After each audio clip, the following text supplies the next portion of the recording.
Welcome back to J&M Bedtime Stories. Tonight we will be covering one true crime case from every state in the United States. This is the 50 States of True Crime. If you like this content, please hit the like button and consider subscribing. Turn on notifications so you don't miss future uploads. Now let's get into it. Alabama. The murder of Shannon Polk is a tragic and haunting true crime case that remains unsolved. Shannon Polk was an 11-year-old girl from Prattville, Alabama, whose life was brutally cut short in 2001. Shannon was a bright, friendly, and outgoing girl who lived in the Candlestick Trailer Park in Prattville. She was well known and liked in her community, often seen riding her bike and playing with friends in the neighborhood. Shannon's family and community described her as a typical 11-year-old who loved animals and had a cheerful disposition. On August 16, 2001, Shannon was last seen around her neighborhood. She had spent the day playing outside, visiting a friend's house, and riding her bicycle. Around noon, she returned home for lunch. After lunch, Shannon went back outside to play. She was last seen around 2:30 p.m. near a wooded area close to her home, where she often played. When she didn't return home later in the day, her family grew concerned and reported her missing.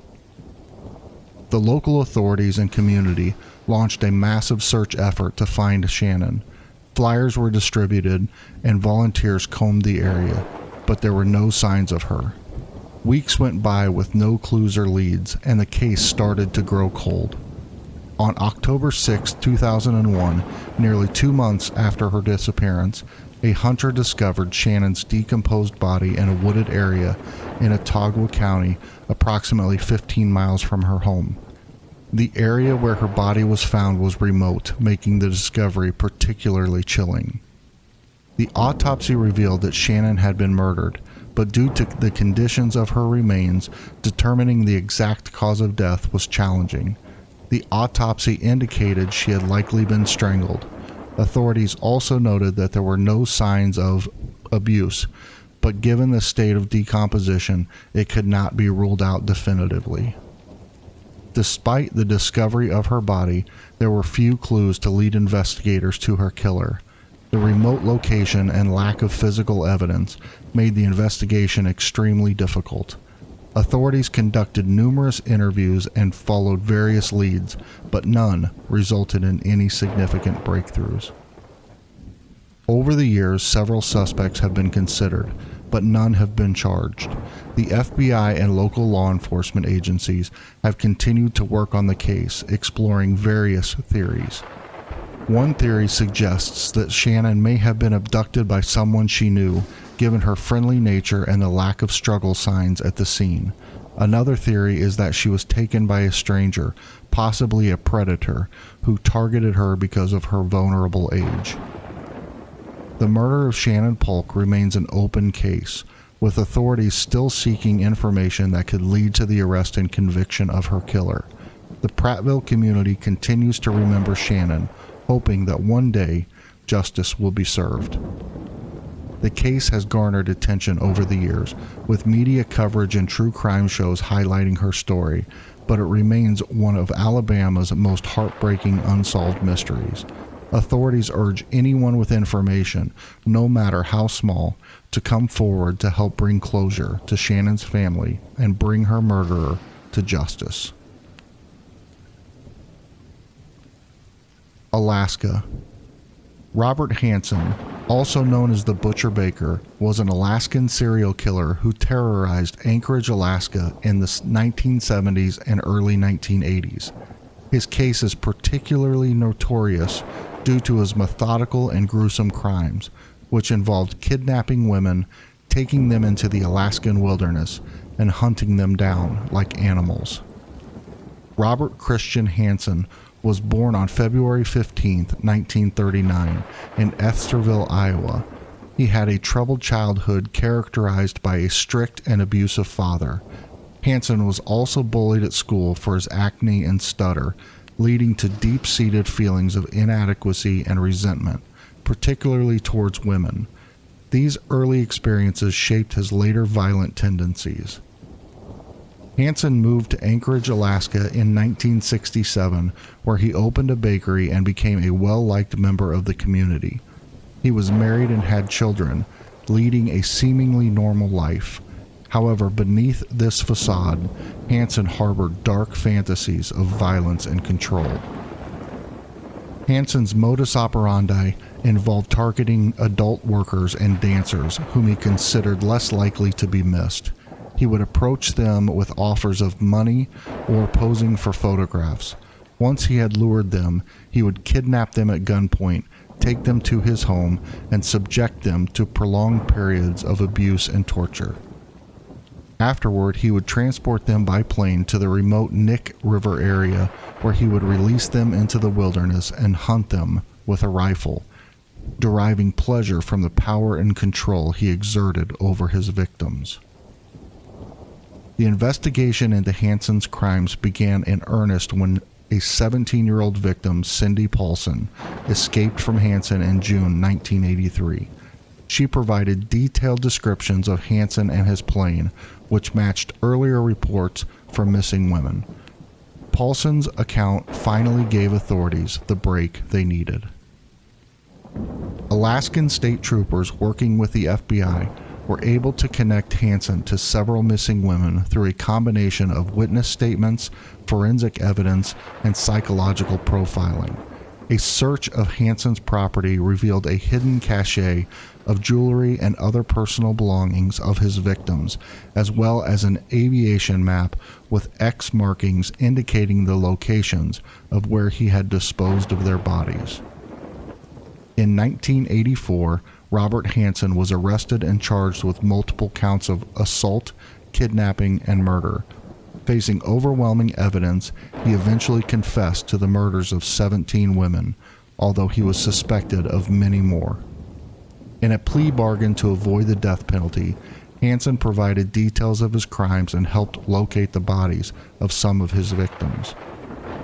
Hansen was sentenced to 461 years plus life in prison without the possibility of parole. He was incarcerated at Spring Creek Correctional Center in Seward, Alaska, where he died on August 21, 2014, at the age of 75 due to natural causes. The case of Robert Hansen is remembered as one of the most disturbing in American criminal history. It highlighted the vulnerability of marginalized women and the dangers they face, especially in isolated regions. Hansen's abilities to lead a double life also underscored the complexities of identifying and apprehending serial offenders. His story has been the subject of numerous books, documentaries, and films, ensuring that the memory of his heinous acts, as well as the stories of his victims, are not forgotten. Arizona. Jodi Arias was involved in a high-profile true crime case that captivated the public's attention due to its dramatic elements and sensational trial. Jodi Ann Arias was born on July 9, 1980 in Salinas, California. She met Travis Alexander in September 2006 at a prepaid legal services conference in Las Vegas, Nevada. Alexander, born on July 28, 1977, was a successful salesman and motivational speaker. The two began a romantic relationship shortly after the meeting. Arias moved from California to Mesa, Arizona to be closer to Alexander. However, their relationship was tumultuous and marked by numerous breakups and reconciliations. Despite officially ending their relationship in June 2007, they continued to see each other and maintained an adult relationship. On June 4, 2008, Travis Alexander was found brutally murdered in his home in Mesa, Arizona. His body was discovered by friends who became concerned after not hearing from him for several days. He had been shot in the head, stabbed 27 times, and his throat was slit from ear to ear. From the outset, Jodi Arias was a person of interest. She initially denied being in Mesa at the time of the murder, claiming she was on a road trip to Utah to visit a new love interest. However, her story began to unravel due to several pieces of incriminating evidence. Investigators recovered a digital camera from Alexander's washing machine, which contained time-stamped photos of Alexander and Arias together on the day of the murder, as well as images that appeared to have been taken accidentally during the attack. As well, Arias's blood was found mixed with Alexander's blood at the crime scene. A bloody palm print matching Arias was found in the hallway of Alexander's home. Jodi Arias was arrested on July 15, 2008, and charged with first-degree murder. During the trial, which began in January 2013, Arias's defense presented multiple stories about the events surrounding the murder. Initially, Arias denied any involvement in Alexander's death. Later, she claimed that two masked intruders broke into Alexander's home, attacked him, and threatened her. Finally, Arias admitted to killing Alexander, but claimed it was in self-defense after he became violent. The prosecution, led by Deputy Maricopa County Attorney Juan Martinez, argued that Arias killed Alexander in a jealous rage after he wanted to end their relationship and pursue other women. They painted a picture of Arias as a manipulative and obsessive ex-girlfriend who could not accept Alexander moving on. On May 8, 2013, the jury found Jodi Arias guilty of first-degree murder. The trial then entered a penalty phase to determine whether she should be sentenced to death or life in prison. The jury could not reach a unanimous decision on the death penalty, leading to a mistrial in the penalty phase. A retrial of the penalty phase also resulted in a deadlocked jury. In April 2015, Judge Sherry Stevens sentenced Jodi Arias to life in prison without the possibility of parole. The case garnered extensive media attention due to its lurid details and Arias' changing stories. Television networks covered the trial extensively, and Arias became a household name. Her demeanor, testimony, and the graphic nature of the crime made the case a media sensation. Jodi Arias is currently serving her life sentence in the Arizona State Prison Complex, Perryville. The case remains a subject of public fascination, with numerous books, documentaries, and even a television movie exploring its details. The Jodi Arias case is often cited as an example of how personal relationships can lead to extreme and violent outcomes, as well as the complex dynamics of the criminal justice system and media coverage in high-profile trials. Arkansas. The West Memphis 3 case is a notorious true crime case that took place in West Memphis, Arkansas.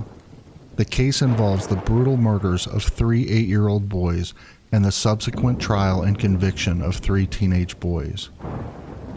On May 5, 1993, 3 8-year-old boys, Stephen Branch, Michael Moore, and Christopher Byers, were reported missing. The following day, their bodies were found in a wooded area known as Robin Hood Hills. The boys had been brutally beaten and tied with their own shoelaces. Christopher Byers had been mutilated. The brutal nature of the crime and the location led to the widespread panic and rumors of satanic ritual. The West Memphis Police Department faced intense pressure to solve this case quickly. Their investigation soon focused on 3 local teenagers. Damian Eccles, an 18-year-old with a history of mental illness and an interest in occult practices. Jason Baldwin, a 16-year-old friend of Eccles, and Jesse Miskelly Jr., a 17-year-old with a reported IQ of 72, making him borderline intellectually disabled. Jesse Miskelly Jr. was interrogated for several hours without an attorney or his parents present. He eventually confessed to the murders, implicating Eccles and Baldwin. However, the confession was riddled with inconsistencies and factual errors. Miskelly later recanted his confession, claiming it was coerced. Jesse Miskelly Jr. was tried separately, he was convicted of first-degree murder and 2 counts of second-degree murder on February 5, 1994, and sentenced to life plus 40 years in prison. Damian Eccles and Jason Baldwin were tried together. Both were found guilty on March 18, 1994. Baldwin was sentenced to life imprisonment without parole, and Eccles was sentenced to death. Several aspects of the investigation and trial were highly controversial. There was no physical evidence that linked Eccles, Baldwin, or Miskelly to the crime scene. The prosecution's case heavily relied on Miskelly's inconsistent confession. The trial occurred during a time of widespread fear of satanic cults, influencing public opinion and possibly the jury. The prosecution used expert testimony on occult practices that was later discredited. The case gained national and international attention, leading to widespread belief that the 3 teenagers were wrongfully convicted. Several documentaries, including the Paradise Lost trilogy by HBO, brought the case to the public's attention. Advances in DNA testing in the 2000s revealed that no DNA from the crime scene matched Eccles, Baldwin, or Miskelly. Instead, DNA evidence suggested the presence of other unidentified individuals. Several key witnesses recanted their testimonies, claiming they had been pressured by the police. In August 2011, after years of legal battles, the West Memphis Three entered Alford pleas, which allowed them to assert their innocence while acknowledging that the prosecution had enough evidence to convict them. They were sentenced to time served and released from prison.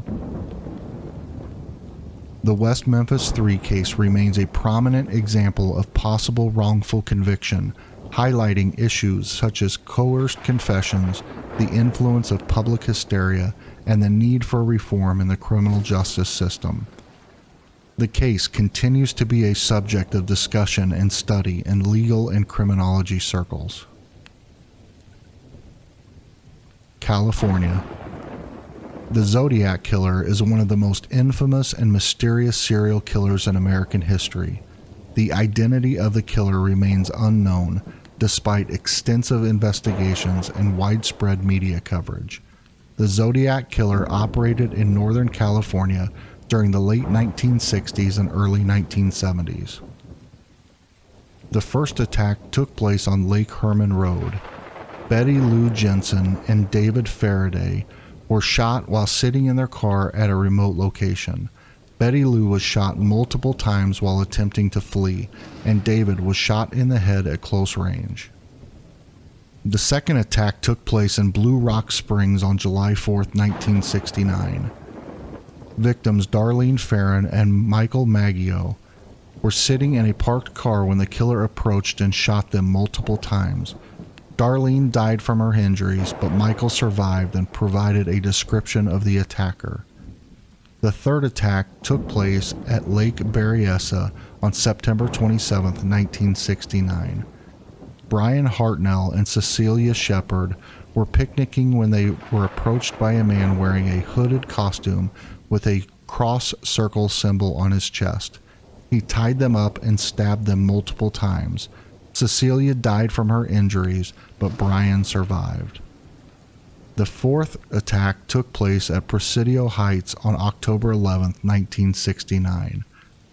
Paul Stein, a cab driver, was shot in the head by a passenger he had picked up. The killer took Paul's wallet and keys and tore off a piece of his shirt, which he later sent to the police along with letters. The Zodiac Killer is notorious for sending taunting letters to newspapers and police. These letters contained cryptograms, some of which remained unsolved to this day. The first letter was sent on August 1, 1969, to 3 newspapers: the Vallejo Times-Herald, the San Francisco Chronicle, and the San Francisco Examiner. The letter included a 408-symbol cryptogram that the killer claimed would reveal his identity. The Zodiac Killer sent several cryptograms, only one of which, the 408-symbol cipher, has been definitively solved. The deciphered message did not reveal the killer's identity, but contained a message about his pleasure in killing. The letters often included details about the murders that had not been released to the public, proving their authenticity. The letters also mocked the police's efforts to capture him and threatening more killings. Despite the extensive investigation, the Zodiac killer was never caught. Several suspects were investigated, but none were definitively linked to the crimes. Some key suspects included Arthur Leigh Allen, one of the most prominent suspects. Allen was identified based on several circumstantial pieces of evidence. However, there was no definitive proof, and Allen died in 1992 without being charged. Various other individuals were considered suspects over the years, but none were conclusively proven to be the Zodiac killer. The Zodiac killer has had a significant impact on popular culture, inspiring books, movies, documentaries, and extensive amateur sleuthing. The case remains one of the most compelling unsolved mysteries in criminal history. In recent years, advancements in forensic technologies, particularly DNA analysis, have led to renewed interest in the case. Some cold case investigators and amateur sleuths continue to analyze the evidence, hoping to fully uncover the identity of the Zodiac killer. The enduring mystery of the Zodiac killer continues to captivate the public and law enforcement, with the hope that one day the case might finally be solved. Colorado. The murder of JonBenet Ramsey is one of the most notorious unsolved true crime cases in American history. JonBenet Patricia Ramsey was a 6-year-old beauty queen who was found dead in her family's home in Boulder, Colorado on December 26, 1996. The case has captivated public interest for decades due to its complexity, the wealth and public profile of the Ramsey family, and the numerous theories about who committed the crime. JonBenet Ramsey was born on August 6, 1990, to parents John and Patsy Ramsey. John was a successful businessman and Patsy was a former beauty queen. The Ramseys lived in an upscale neighborhood in Boulder, Colorado. JonBenet participated in numerous child beauty pageants, which added to the media frenzy following her death. On the morning of December 26, 1996, Patsy Ramsey reported finding a ransom note on the stairs inside their home, demanding $118,000 for JonBenet's safe return. The note instructed the Ramseys not to contact the police, but Patsy immediately called 911. The police arrived and conducted a cursory search of the house, but did not find JonBenet. Later that afternoon, John Ramsey and a family friend discovered JonBenet's body in the basement. She had been strangled with a garrote made from a cord and the handle of a paintbrush, and her mouth was covered with duct tape. There were signs of a possible assault, though this aspect remains controversial. An autopsy revealed that JonBenet had died from asphyxiation due to strangulation, and she also had a skull fracture. The ransom note is one of the most puzzling pieces of evidence. It was unusually long, over 2.5 pages, and was written on paper from the Ramseys' home. The demanded amount, $118,000, was almost identical to John Ramsey's recent bonus. Handwriting analysis was inconclusive. Patsy Ramsey was not definitively identified as the author, but some experts suggested similarities to her handwriting. The investigation was heavily criticized for mishandling evidence and failing to secure the crime scene. Friends and family members were allowed to move freely around the house, potentially contaminating evidence. Initially, suspicion fell on the family. Some believe that Patsy Ramsey accidentally killed JonBenet in a fit of rage over bedwetting and then staged the crime scene to look like a kidnapping. Another theory suggests that John Ramsey was involved in the cover-up of an accidental death or to protect someone else. Some speculate that JonBenet's then 9-year-old brother Burke may have accidentally killed her and that the parents staged the kidnapping to protect him. Burke was later cleared by DNA evidence. Another theory posits that an intruder broke into the house and killed JonBenet. Evidence supporting this theory include a broken basement window that may have provided access to the house, an unidentified footprint found near the body, DNA evidence from an unknown male found in JonBenet's underwear and under her fingernails. This DNA did not match any family members and has not been identified. The case received massive media coverage, often sensationalized, with numerous books, documentaries, and television specials speculating on what happened. The Ramseys conducted numerous interviews asserting their innocence and criticizing the police investigation. In 2008, new DNA testing technology led the Boulder District Attorney to publicly exonerate John, Patsy, and Burke Ramsey, stating that the DNA evidence pointed to an unknown male. Despite this, public opinion remains divided, and many still believe that someone within the Ramsey family was involved. The case remains officially unsolved. In 2016, Burke Ramsey filed defamation lawsuits against several media outlets and individuals who publicly accused him of his involvement in his sister's death. The lawsuits resulted in several settlements, but they also rekindled public interest in the case. As of now, the murder of JonBenet Ramsey remains a mystery. Advances in forensic technology continue to offer hope that the case might one day be solved, but for now, it remains one of the most perplexing and tragic unsolved crimes in modern history. Connecticut. The Cheshire home invasion murders were a horrific crime that took place in Cheshire, Connecticut in July 2007.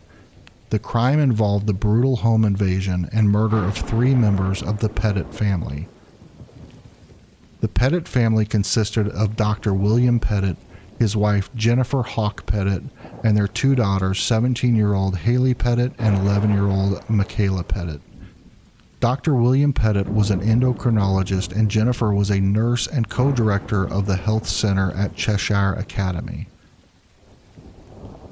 The crime began in the early hours of July 23, 2007.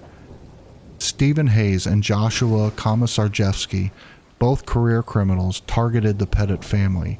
They had chosen the Pettit home after encountering Jennifer and Michaela at a grocery store earlier that day. Hayes and Komisarjevsky entered the Pettit home around 3 a.m. They first encountered Dr. William Pettit, who was asleep on the couch in the sunroom. He was severely beaten and tied up in the basement. The intruders then moved to the bedrooms where they tied up Jennifer, Haley, and Michaela. Around 9 a.m., Jennifer was forced to drive to a local bank to withdraw $15,000 while Hayes accompanied her. She informed the bank teller of the situation, and the teller alerted the police. Jennifer and Hayes returned to the house with the money. However, the police had not yet arrived at the scene. During this time, Komisarjevsky assaulted Michaela. Hayes attacked Jennifer. After the assaults, Hayes killed Jennifer. The 2 men then doused the house and the 2 girls who were still alive and tied to their beds with gasoline. They set the house on fire to destroy evidence. Haley and Michaela died from smoke inhalation. Dr. William Pettit, despite his injuries, managed to escape the house and crawl to a neighbor's home for help. The police arrived just as Hayes and Komisarjevsky were fleeing the scene in the Pettit family's car. They were quickly apprehended after crashing the vehicle into police cruisers. In 2010, Hayes was found guilty on 16 of 17 counts, including capital felony murder, assault, and arson. He was sentenced to death, which was later commuted to life imprisonment without the possibility of parole when Connecticut abolished the death penalty in 2012. In 2011, Komisarjevsky was also found guilty on all 17 counts against him. He was similarly sentenced to death, later commuted to life imprisonment without the possibility of parole. Dr. Pettit survived the ordeal and later remarried. He became an advocate for victims' rights and founded the Pettit Family Foundation, which honors the memories of his wife and daughters by supporting education, chronic illness research, and protecting those affected by violence. The Cheshire home invasion murders shocked and horrified the public, leading to increased security measures and legislative changes in Connecticut regarding home invasions and repeat offenders. This case remains one of the most heinous and tragic crimes in Connecticut's history, with a lasting impact on the community and the broader society's understanding of violent crime and justice. Delaware. Anne Marie Fahey was a young woman who worked as a scheduling secretary for the then Delaware governor, Thomas Carper. Her disappearance and subsequent murder in 1996 became a highly publicized true crime case due to the involvement of a prominent attorney, Thomas Capano. Anne Marie Fahey was born on January 27, 1966 in Wilmington, Delaware. She was the youngest of 6 children in a Catholic family. She was known for her vivacious personality and dedicated to her work. She worked as a scheduling secretary for Governor Thomas Carper of Delaware. Thomas Capano was born October 11, 1949. He was a well-known and influential attorney in Wilmington, Delaware. He came from a prominent family with connections in politics and business. He was married with 4 daughters, but known to have extramarital affairs. On June 27, 1996, Fahey was last seen having dinner with Thomas Capano at a Philadelphia restaurant. Fahey was reported missing by her brother, Robert Fahey, after failing to show up for work and not being in contact with family or friends. Her apartment showed no signs of a struggle, but her diary indicated she was trying to end her relationship with Capano. As one of the last people to see Fahey alive, and due to their known romantic involvement, Capano quickly became a person of interest. His initial interviews with the police were inconsistent, and he attempted to paint himself as a concerned friend. Investigators found evidence suggesting foul play, including bloodstains in Capano's home and inconsistencies in his alibi. Capano's brother, Jerry Capano, eventually cooperated with authorities, revealing that Thomas had confessed to the murder and that they had disposed of the body at sea. Jerry admitted to helping Thomas dump a large cooler believed to contain Fahey's body into the Atlantic Ocean. A search of the ocean eventually recovered the cooler, although the body was never found. Blood traces and other forensic evidence linked Capano to the crime. In October of 1998, the prosecution presented a case based on circumstantial evidence, testimonies from Capano's family members, and forensic evidence. The defense argued that the prosecution's case was speculative and that there was no direct evidence linking Capano to Fahey's death. In January 1999, Thomas Capano was found guilty of first-degree murder. Initially, he was sentenced to death, which was later commuted to life in prison without the possibility of parole in 2006 after Delaware abolished the death penalty. The Fahey family, devastated by Anne Marie's loss, became advocates for victims' rights and were active in supporting legislation for better protection and resources for families of crime victims.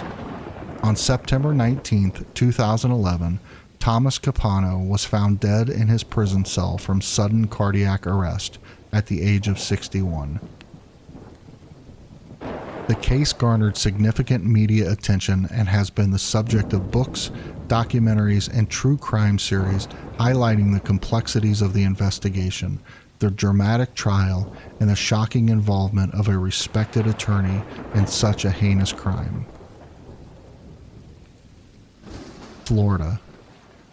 Eileen Wuornos, often cited as America's first female serial killer, was convicted of murdering 7 men in Florida between 1989 and 1990. Her case is notable not only for the nature of the crimes, but also for intense media scrutiny and debate it generated regarding her life circumstances and motivations. Eileen Carol Warnos was born on February 29, 1956 in Rochester, Michigan. Her childhood was troubled. Her father, Leo Dale Pittman, was a convicted child offender, and mother, Diane Warnos, abandoned her and her older brother, Keith, when Eileen was just 4 years old. The siblings were then raised by their grandparents, Lori and Britta Warnos.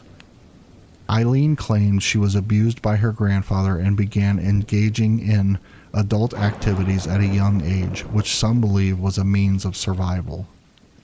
By the late 1970s, Eileen had a criminal record that included charges of driving under the influence, disorderly conduct, and firing a pistol from a moving vehicle.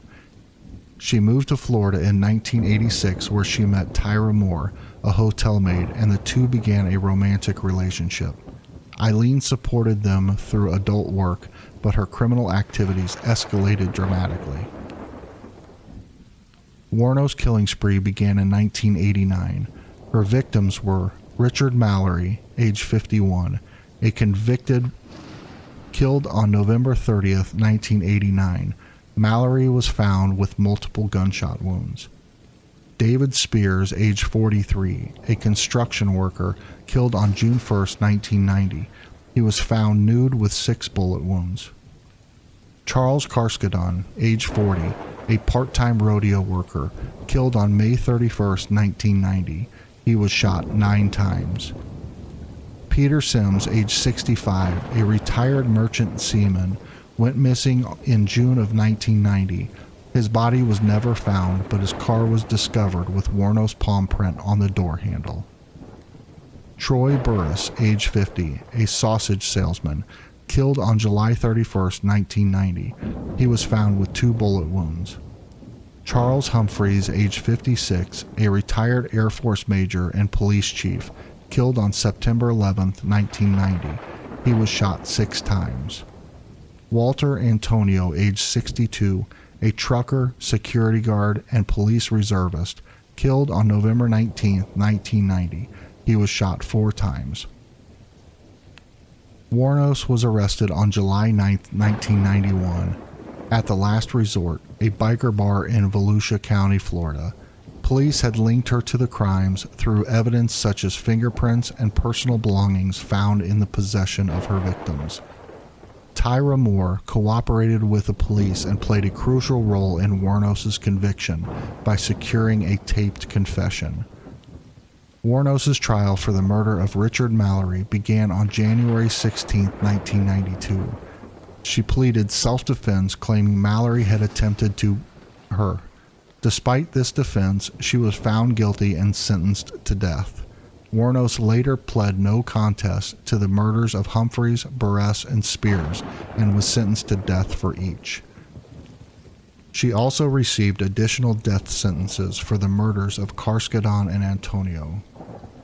After spending a decade on death row, Eileen Warnos was executed by lethal injection on October 9, 2002 at Florida State Prison. Before her execution, she recanted her self-defense claims, stating she killed the men in cold blood and that she would kill again if released. Eileen Warnos' case has become the subject of numerous books, documentaries, and films. The 2003 film Monster, starring Charlize Theron, brought significant attention to her life story. The case continues to evoke discussions about the death penalty, mental health, and the circumstances that lead individuals to commit heinous crimes. Georgia. The Atlanta child murders is a case involving a series of murders committed in Atlanta, Georgia between 1979 and 1981. During this period, at least 28 children, adolescents, and adults, most of whom were African American, were killed. The case drew national attention due to the sheer number of victims and the fear that gripped the city. The first known victims were Edward Hope Smith and Alfred Evans, who disappeared on July 21, 1979. Their bodies were found the following days. Over the next several months, more children and teenagers went missing and were later found murdered. Most of the victims were strangled and some were asphyxiated. By mid-1980, the list of victims had grown significantly, prompting Mayor Maynard Jackson to allocate more resources to the investigation. The FBI was called in to assist local law enforcement. Profiling experts suggest the killer might be an African American given the community's racial makeup and the areas where the victims were abducted and found. The media coverage intensified, causing widespread panic and fear among the residents of Atlanta. On May 22, 1981, police surveilling bridges along the Chattahoochee River heard a splash and later stopped a car driven by Wayne Williams. They found dog hair and fibers that matched those found on the victims. Wayne Bertram Williams, a 23-year-old African-American freelance photographer and music promoter, was arrested and charged with the murders of 2 adult victims, Nathaniel Cater and Jimmy Ray Payne. In a highly publicized trial in early 1982, Williams was convicted of 2 of the murders and sentenced to 2 consecutive life terms in prison. Investigators found fibers on the victims' bodies that matched the fibers from Williams' home, car, and his family dog. Several witnesses testified to seeing Williams with some of the victims before they disappeared. Williams' suspicious behavior and inconsistent alibis further implicated him. Many family members of the victims and some advocates believe that Williams was not responsible for all murders, suggesting that other killers might still be at large. In 2019, Atlanta Mayor Keisha Lance Bottoms and Police Chief Erica Shields announced a re-examination of the evidence using modern DNA technology. This decision was partly influenced by public skepticism and the desire to provide closure to the victims' families. The Atlanta child murders profoundly affected the African American community in Atlanta and the nation. The case highlighted racial tensions and the fear of the systematic neglect. Several books, documentaries, and TV series have been produced about the case, including HBO's documentary series Atlanta's Missing and Murdered: The Lost Children. Wayne Williams remains in prison, consistently maintaining his innocence regarding the child murders. The reinvestigation efforts are ongoing, with hopes that modern forensic techniques may provide new insights or confirmations regarding the case. The Atlanta child murders remain one of the most notorious and heart-wrenching true crime cases in American history, reflecting the intersection of race, fear, and justice in a deeply divided society. Hawaii. The Xerox murders refers to a mass shooting that took place on November 2, 1999 in Honolulu, Hawaii. The incident occurred at the offices of the Xerox Corporation and is one of the deadliest mass shootings in Hawaii's history. The perpetrator was Brian Usugi, a service technician employed by Xerox. Brian Usugi had a history of conflicts with his co-workers and had been undergoing anger management counseling. He had been working at Xerox for nearly 20 years, but had ongoing disputes with his colleagues and superiors. There were indications that he had felt increasingly isolated and persecuted by his co-workers. On the morning of November 2nd, Brian arrived at the Xerox office armed with a 9mm Glock 17 pistol. He opened fire on his co-workers, killing 7 of them. After the shooting, Usugi fled the crime scene in a company van, prompting a massive manhunt. He was later found near the Hawaii Nature Center, where he eventually surrendered to police after a 5-hour standoff. Brian Usugi was charged with first-degree murder and attempted murder. His defense team argued that he was suffering from severe mental illness, but the prosecution maintained that the attack was premeditated and deliberate. In 2000, Usugi was found guilty on 7 counts of murder and 1 count of attempted murder. He was sentenced to life in prison without the possibility of parole. The Xerox murders had a significant impact on the community and led to discussions about workplace violence and mental health. The incident also resulted in increased security measures at workplaces and more attention to potential warning signs of violent behavior in employees. The Xerox murders remain a stark reminder of the potential for workplace disputes to escalate into deadly violence. It underscored the importance of addressing mental health issues and conflict resolution in the workplace to prevent such tragedies from occurring in the future. Idaho. The murder of Cassie Jo Stoddart is a harrowing true crime case that took place in Pocatello, Idaho in 2006. Cassie Jo Stoddart was a 16-year-old high school student who was brutally murdered by two of her classmates, Brian Draper and Tori Adamczyk. Cassie Jo Stoddart, a junior at Pocatello High School, described as a responsible, well-liked student. She had a boyfriend named Matt Beckham.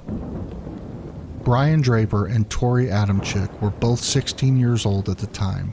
They were also students at the same high school. They were friends with each other and shared an interest in filmmaking and horror movies. On September 22, 2006, Cassie Jo Stoddart was house-sitting for her aunt and uncle at their home. Her boyfriend, Matt Beckham, joined her for part of the evening to keep her company. Brian and Tori, the two classmates, visited Cassie and Matt at the house. After a short visit, they left, but planned to return later with sinister intentions. Draper and Adamczyk had premeditated the murder. They intended to make a real-life horror movie by killing someone they knew. They chose Cassie as their victim and planned the crime meticulously, even making a video diary detailing their intentions. Draper and Adamczyk returned to the house wearing dark clothing and masks. They had brought knives with them as well. After Matt left the house around 10:30 p.m., Cassie was alone. Draper and Adamczyk entered the house, cut the power to frighten her, and then brutally attacked her, stabbing her approximately 30 times.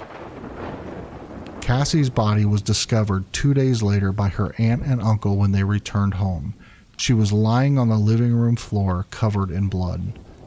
The investigation quickly focused on Draper and Adamczyk due to their suspicious behavior and inconsistencies in their stories. Further evidence, including the video recordings, were discovered implicating them in the murder. Draper eventually confessed to his involvement, leading police to more evidence, including the knives used in the murder and the clothing they wore during the attack. Both Draper and Adamczyk were tried separately. The prosecution presented a strong case, including the video diaries, forensic evidence, and Draper's confession. Both were found guilty of first-degree murder and conspiracy to commit murder. They were sentenced to life in prison without the possibility of parole. The murder of Cassie Jo Stoddart shocked the local community and garnered national attention due to the brutal nature of the crime and the young ages of those involved. The case has been the subject of various true crime documentaries, articles, and books exploring the motives and psychology of the teenage killers and the impact on Cassie's family and friends. The murder of Cassie Jo Stoddart remains a chilling example of how seemingly ordinary teenagers can commit horrific acts of violence driven by dark fantasies and a desire for notoriety. Illinois. John Wayne Gacy, often referred to as the Killer Clown, was an American serial killer and offender who tortured and murdered at least 33 teenage boys and young men between 1972 and 1978. His case is one of the most notorious and horrifying in American history.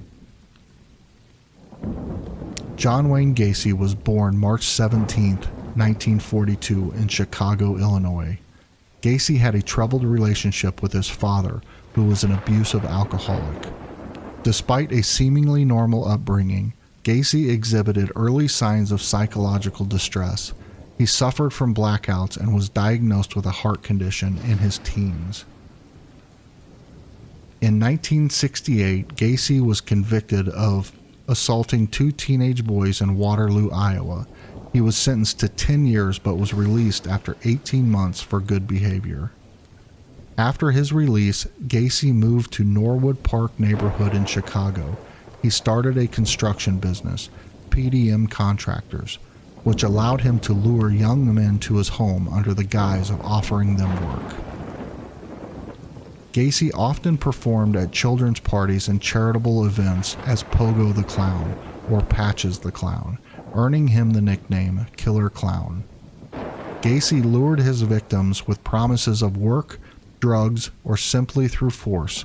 Once at his home, he would handcuff them, assault them, and then strangle them with a rope or tourniquet. He buried 26 of his victims in the crawl space under his house, 3 others elsewhere on his property, and disposed of the remaining bodies in the Des Plaines River. Gacy's downfall began with the disappearance of 15-year-old Robert Piest in December 1978. Piest was last seen with Gacy, prompting police to investigate him.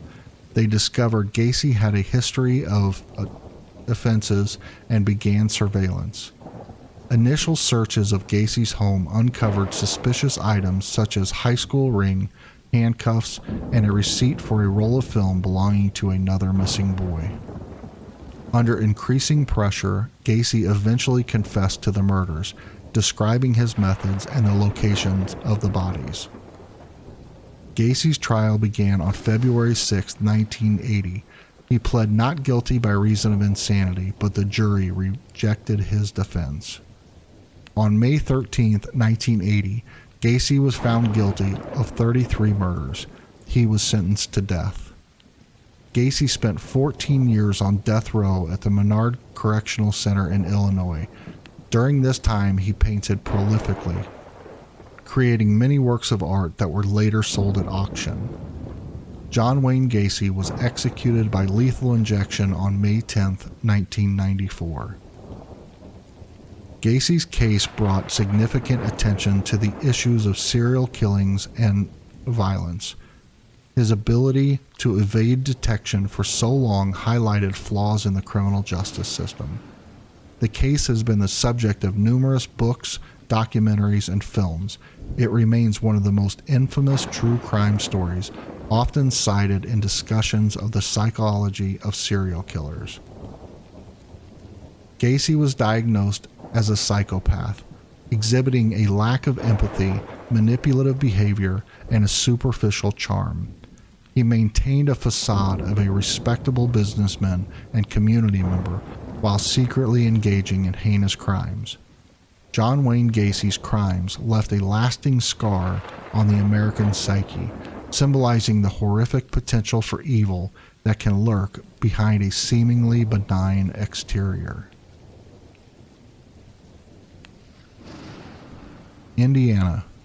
The true crime case of Sylvia Likens is a deeply distressing story of abuse and murder that occurred in Indianapolis, Indiana in 1965. It is often regarded as one of the most horrific cases of child abuse in American history.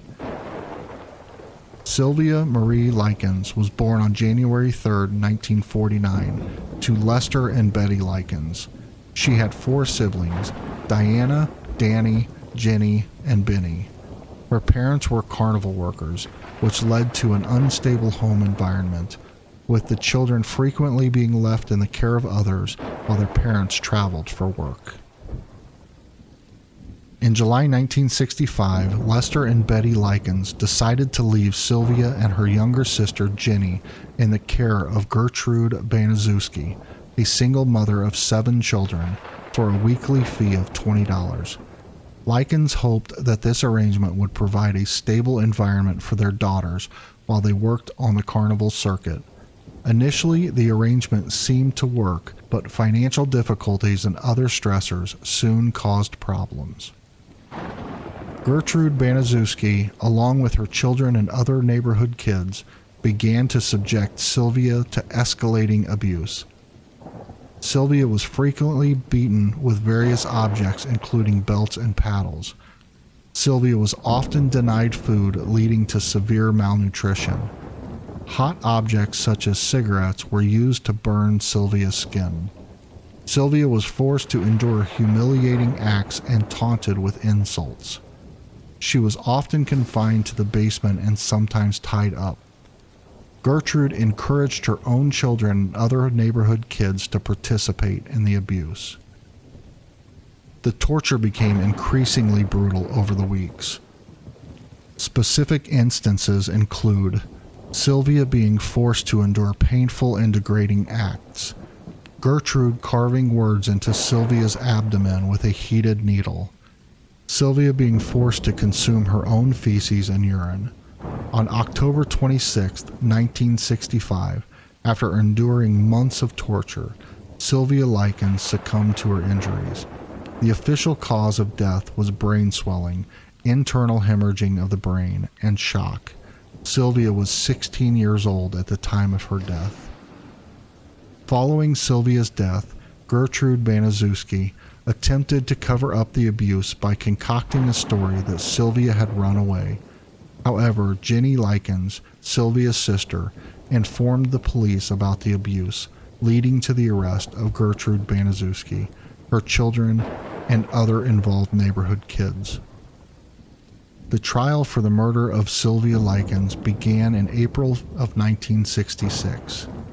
The key defendants were Gertrude Baniszewski, convicted of first-degree murder and sentenced to life in prison. Paula Baniszewski, Gertrude's eldest daughter, convicted of second-degree murder and sentenced to life in prison. John Baniszewski Jr., Coy Hubbard, and Richard Hobbs, convicted of manslaughter and given lesser sentences. Over the years, some of the defendants were paroled. Gertrude Baniszewski was paroled in 1985 and died in 1990. How did that get out of freaking prison? Unbelievable. Paula Baniszewski was paroled in 1972. John Baniszewski Jr., Coy Hubbard, and Richard Hobbs were paroled in the early 1970s. The murder of Sylvia Likens remains a poignant reminder of the horrors of child abuse. The case has been the subject of several books, documentaries, and films, including the 2007 movie An American Crime and the book The Girl Next Door by Jack Ketchum, which was also adapted into a film. The case has had a lasting impact on laws and societal attitudes towards child abuse and the importance of vigilance in protecting vulnerable children.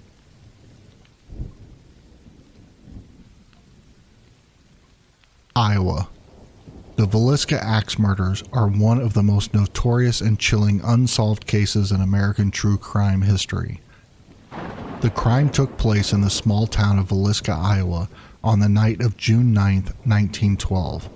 8 people, including 6 members of the Moore family and 2 house guests, were brutally murdered in their sleep with an axe.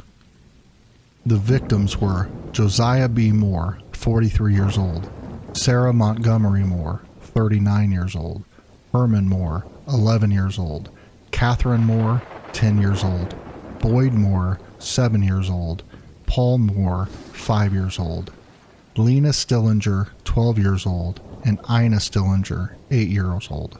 The Stillinger sisters were friends with the Moore children and had stayed over after attending a church function with the family. The murders were discovered on the morning of June 10, 1912, when a neighbor, Mary Peckham, noticed that the Moore household was unusually quiet. When she could not get a response, she called Ross Moore, Josiah's brother. Ross entered the house and found the gruesome scene, after which he contacted the local authorities. All victims had been bludgeoned with an axe. Most of the blows were delivered to the heads of the victims while they slept. Josiah Moore received the most vicious attack, with his face being so badly damaged that his eyes were missing. The axe used belonged to Josiah Moore. The victims were found in their beds, suggesting they were killed while they sleep. Lena Stillinger was found with defensive wounds and a partially pulled up nightgown, indicating she might have woken up and tried to fight off the attacker. The axe was found in the room occupied by the Stillinger sisters. It was cleaned and left leaning against the wall. Mirrors in the house were covered, and a kerosene lamp with the chimney removed was found at the foot of Josiah and Sarah Moore's bed. A slab of bacon wrapped in a cloth was found in the house, and the murderer had apparently washed his hands in a bowl of water left at the scene. Despite extensive investigations, the case remains unsolved. Several suspects were considered over the years. Frank Jones, a prominent Villisca resident and Iowa State Senator, Jones had a business rivalry with Josiah Moore. It was speculated that he might have hired someone to commit the murders. William Blackie Mansfield, a known serial killer. Mansfield was suspected because he was believed to have committed similar axe murders in other locations. However, he had alibis for the night of the Villisca murders. Reverend George Kelly, a traveling minister with a history of mental illness and strange behavior. Kelly had attended the church event with the Moore family the night of the murders. He later confessed to the crime, but recanted his confession. Kelly was tried twice. The first trial ended in a hung jury, and he was acquitted in the second. Various other criminals, including transient workers and known criminals, were investigated but ultimately not charged. The Villisca axe murders have generated numerous theories over the years, ranging from professional hits to the work of a serial killer. The crime remains a dark chapter in the history of Villisca, and the Moore House has since become a historical site, attracting visitors and paranormal investigators interested in the case. The case remains a topic of fascination and speculation, contributing to its legendary status in the annals of American true crime history. Kansas. The case of the BTK killer, Dennis Rader, is one of the most infamous true crime stories in American history. Dennis Rader was born on March 9, 1945, in Pittsburgh, Kansas. He grew up in Wichita, Kansas, where he would later commit his crimes. Rader led a seemingly normal life. He was married with children, served in the U.S. Air Force, and worked in various positions, including as a compliance officer for the city of Park City, Kansas. The acronym BTK stands for Bind, Torture, Kill, which Rader used to describe his modus operandi in letters sent to the media and police. His crimes were marked by a particular pattern of binding his victims, inflicting harm, and ultimately causing their demise. Rader's confirmed crimes took place between 1974 and 1991. His first known victims were the Otero family, who he attacked in their home on January 15, 1974. Over the years, Rader claimed 10 victims. He evaded capture for decades, partly due to his methodical approach and the lack of forensic technology available at the time. A significant aspect of the BTK case was Rader's communication with the media and law enforcement. He sent a series of taunting letters, poems, and other materials to local newspapers and television stations. These communications included details only the perpetrator would know, ensuring their authenticity. Rader's need for attention and recognition ultimately contributed to his capture. Rader's capture came in 2005 after he resumed sending letters following years of silence. He sent a floppy disk to the police, who were able to trace metadata from the disk to Rader's church computer. This digital footprint, along with DNA evidence linking him to his crimes, led to his arrest on February 25, 2005. Upon his arrest, Rader confessed to the murders and provided detailed accounts of each crime. He was charged with 10 counts of first-degree murder. Rader waived his right to a jury trial and pled guilty. On August 18, 2005, he was sentenced to 10 consecutive life terms, with a minimum 175 years without the possibility of parole. Rader is currently serving his sentence at the El Dorado Correctional Facility in Kansas. His case has been the subject of numerous books, documentaries, and television specials, contributing to ongoing public and academic discussions about criminal behavior and law enforcement tactics. The BTK case highlighted several critical issues in criminal justice and forensic science. The advancement of forensic technology, particularly DNA analysis and digital forensics, played a crucial role in Rader's capture. The case underscored the importance of criminal profiling and behavioral analysis in understanding and apprehending serial offenders. Rader's communications with the media and law enforcement illustrated the complex relationship between criminals and the public, influencing how cases are handled and reported. Dennis Rader's case remains a pivotal study in criminal justice, illustrating both the challenges and advancements in the field. His ability to lead a double life for so many years continues to intrigue and disturb those who study his crimes and the broader phenomenon of serial offenders.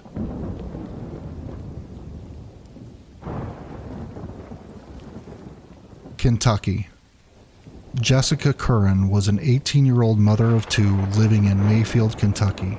She was last seen alive on July 29, 2000. Jessica's body was discovered on August 1, 2000, behind Mayfield Middle School.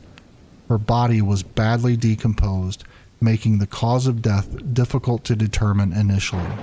However, it was later established that she had been assaulted, beaten, and strangled. The investigation into Jessica's murder was fraught with difficulties and controversies. Initially, the case went cold, with no substantial leads or arrests. However, local and state authorities continued to investigate, re-interviewing witnesses and re-examining evidence over the years. Several individuals came forward with information, but many were either unreliable or had ulterior motives. Some witnesses recanted their statements or gave conflicting accounts, further complicating the investigation.